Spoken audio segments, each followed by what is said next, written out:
কুৱেশ্যনটো ভালদৰে ষ্টাডি কৰাৰ পিছত আমাৰ প্ৰথম কামটো হয় সেই কুৱেশ্যনটোৱে কৈ থকা জিঅমেট্ৰিকেল ফিগাৰটো ড্ৰ কৰা। এতিয়া যেহেতু আমি এটা ট্ৰায়াঙ্গলৰ কথা পাতিছো গতিকে পোনপ্ৰথম কামটো আমাৰ বাবে হ'ব এটা ট্ৰায়াঙ্গল ড্ৰ কৰা।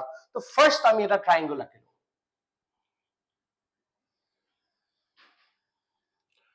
আমাৰ বাবে এটা ট্ৰায়াঙ্গল আমি ড্ৰ কৰিছো যাক আমি এ বি সি ৰে নাম দিছো। আমাৰ বাবে আমি ট্ৰায়াঙ্গলটোক নাম দিলো এ বি সি। এতিয়া যেহেতু কুৱেশ্যনটোত আমাক কৈছে the line segment connecting the midpoints of any two sides of a triangle, that means আমাৰ বাবে আমাৰ ট্ৰায়াঙ্গলটোৰ সাইড তিনডাল আছে। এডালৰ নাম হৈছে এ বি, এডালৰ নাম হৈছে বি সি আৰু আনডালৰ নাম হৈছে এ সি। এতিয়া এই তিনডাল সাইডৰ ভিতৰত আমাক কোৱা হৈছে যে যিকোনো দুডাল সাইডৰ মিড পইণ্ট দুটা কানেক্ট কৰা লাইন সেগমেন্টৰ কথা, অৰ্থাৎ মিড পইণ্টৰ কথা যেহেতু আহিছে গতিকে ফাৰ্ষ্ট আমি কনসিডাৰ কৰিছো যে এ বিৰ বাবে মিড পইণ্টটো আমাৰ বাবে হৈছে ডি আৰু এ সিৰ বাবে মিড পইণ্টটো আমাৰ বাবে হৈছে ই।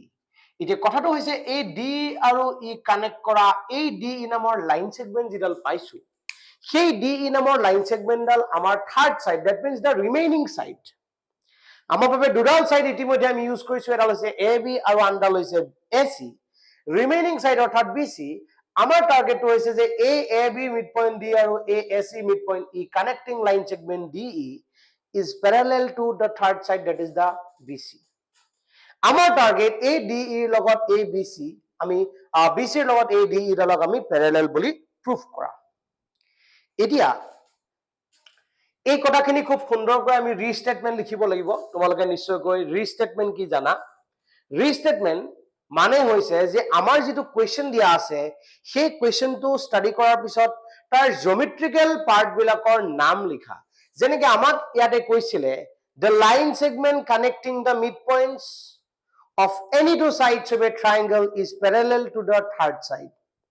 এই যে আমাক ক'লে the line segment ডালৰ আমি এটা নাম পালো। এটা ট্ৰায়াঙ্গলৰ কথা কৈছে, ট্ৰায়াঙ্গলটোৰ আমি এটা নাম পালো গতিকে তোমালোকে সুন্দৰকৈ লিখিব পৰা।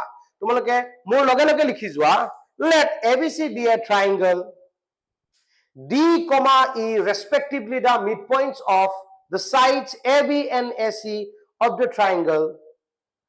তাৰপিছত তলত প্ৰেডিকাট চেঞ্জ কৰি সুন্দৰকৈ লিখিবা to prove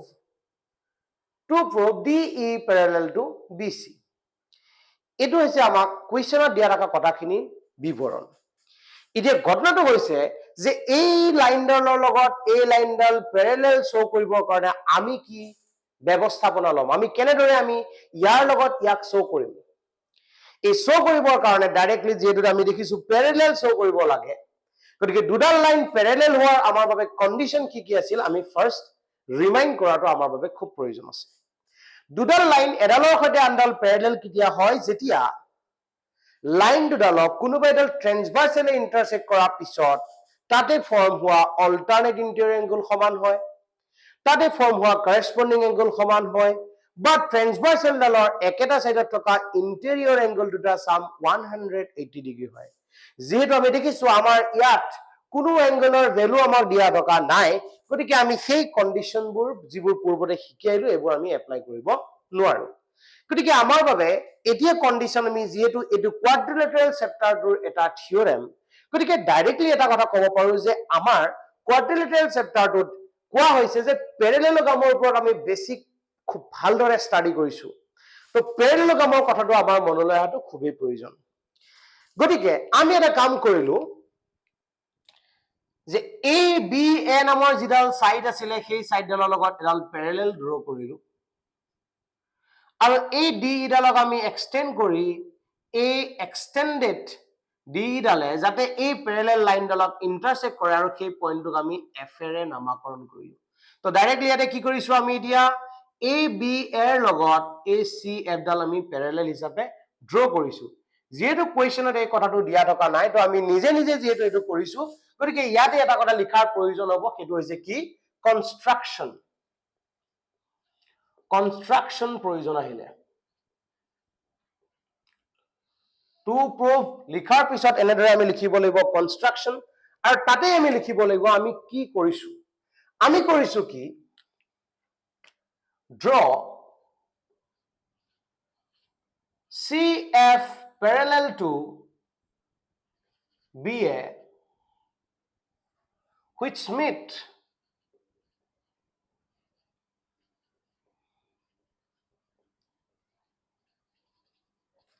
extended DE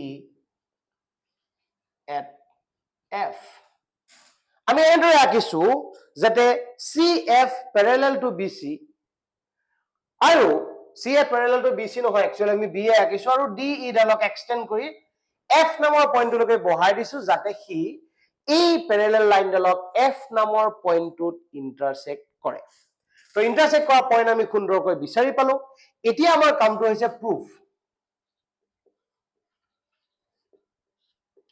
এতিয়া আমি প্ৰুফ কৰিব লাগে প্ৰমাণ কৰিম কেনেদৰে প্ৰুফ কৰিম আমাৰ কথাটো হৈছে যে ইয়াৰ লগত ই যেহেতু প্যাৰেলাল তো ডাইৰেক্টলি আমি প্যাৰেলাল হোৱাৰ লগে লগে ক'ব পৰা হলো যে এই এংগলটোৰ লগত এইটো এংগল সমান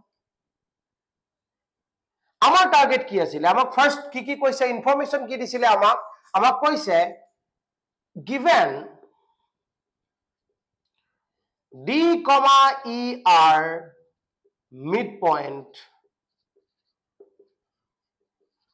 of AB, AC. So, যেহেতু midpoint গতিকে আমি ক'ব পৰা হৈছো কি বুলি AD equal to BD equal to half of AB. একেদৰে সিটো সাইডৰ কাৰণে ক'ব পৰা হৈছো AE equal to CE equal to half of AC.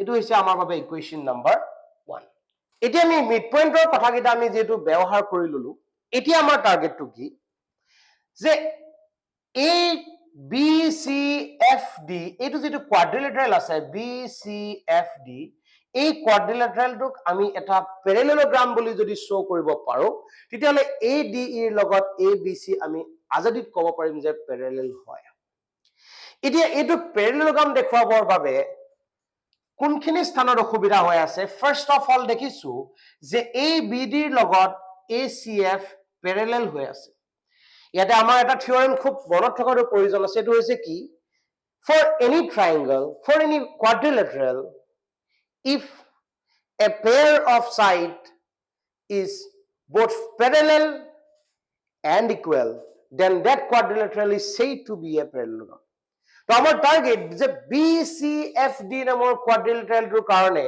যেহেতু আমি দেখিছো যে BD is parallel to CF গতিকে আমাৰ টাৰ্গেট কি যে কিবা কৰি পেলে যদি এই BD ৰ লগত ACF ডালক সমান বুলি কৈ দিব পাৰো তেতিয়া হলে আমাৰ কোৱেশ্চনটোত কৰিব লগা আৰু একো নাথাকিব গতিকে সেই টাৰ্গেটটোকে হাতত লৈ আমি কি কৰিছো যেহেতু আমি দেখিছো যে এই BD ৰ লগত AD সমান আমাৰ টাৰ্গেট BD ৰ লগত CF ক সমান দেখুৱা গতিকে এই ট্ৰায়াঙ্গল দুটা আমি আগতে শিকিছো যে যেতিয়া দুডাল সাইড বা দুটা এংগল সমান বুলি প্ৰুফ কৰিব লগা হ'ব তেতিয়া সদায় আমি কি কৰিব লাগিব দুটা ট্ৰায়াঙ্গলক কংগ্ৰুয়েন্ট দেখুৱাই দিলেই হ'ব গতিকে এই ট্ৰায়াঙ্গল দুটা কংগ্ৰুয়েন্ট দেখুৱাটো হৈছে আমাৰ এটা এটা প্ৰাইমাৰী টাৰ্গেট তাৰ কাৰণে মই কিয়টো কালাৰ কৰি তোমালোকলৈ দেখাই দিছো চোৱা এটো মই ব্লু কালাৰ দিছো আৰু আনটো ট্ৰায়াঙ্গল মই দিছো ৰেড কালাৰ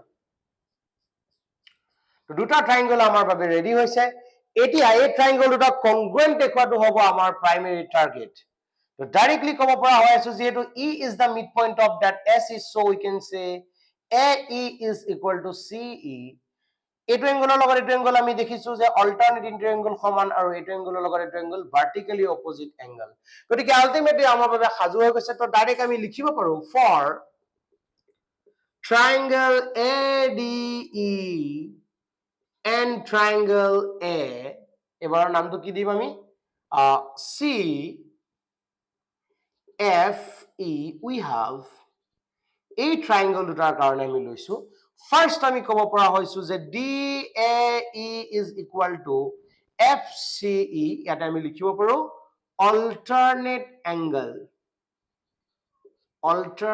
angle next আমি ক'ব পৰা হৈ আছো কি যে AE is equal to CE given বুলি আমি ক'ব পাৰো যেটা আমাক কোৱেশ্চনটো দিয়া আছে গতিকে এনেদৰে ক'ব পাৰো তাৰ পিছত আমি ক'ব পৰা হৈ আছো যে angle AED is equal to angle FEC ইয়াৰ কাৰণে ক'ব পাৰো vertically opposite angle. Vertically opposite angle বুলি আমি ইয়াত সুন্দৰকে ক'ব পৰা হ'ব। তো ফাইনালি আমি ক'ব পৰা হলো therefore triangle ADE is congruent to triangle CFE by ASA congruency. ASA congruency মতে আমি triangle টা congruent বুলি ক'লো। তো ফাইনালি আমি ক'ব পৰা হলো therefore AD is equal to CF. যেহেতু দুটা ট্ৰায়াঙ্গল কংগ্ৰুৱেন্ট হল গতিকে CPCT মতে অৰ্থাৎ কৰেসপন্ডিং পাৰ্টস অফ কংগ্ৰুৱেন্ট ট্ৰায়াঙ্গল আমি ক'ব পৰা হলো যে AD ৰ লগত CF ডাল সমান হ'ব। যেহেতু আমি ওপৰত পাইছো যে AD আৰু BD সমান গতিকে BD is equal to CF বুলি আমি ক'ব পৰা হলো। Now for quadrilateral নামটো আমাৰ বাবে আছিলে BCFD কি দেখিলো আমি BD is parallel to CF, BD is equal to CF. So, BCFD is a parallelogram.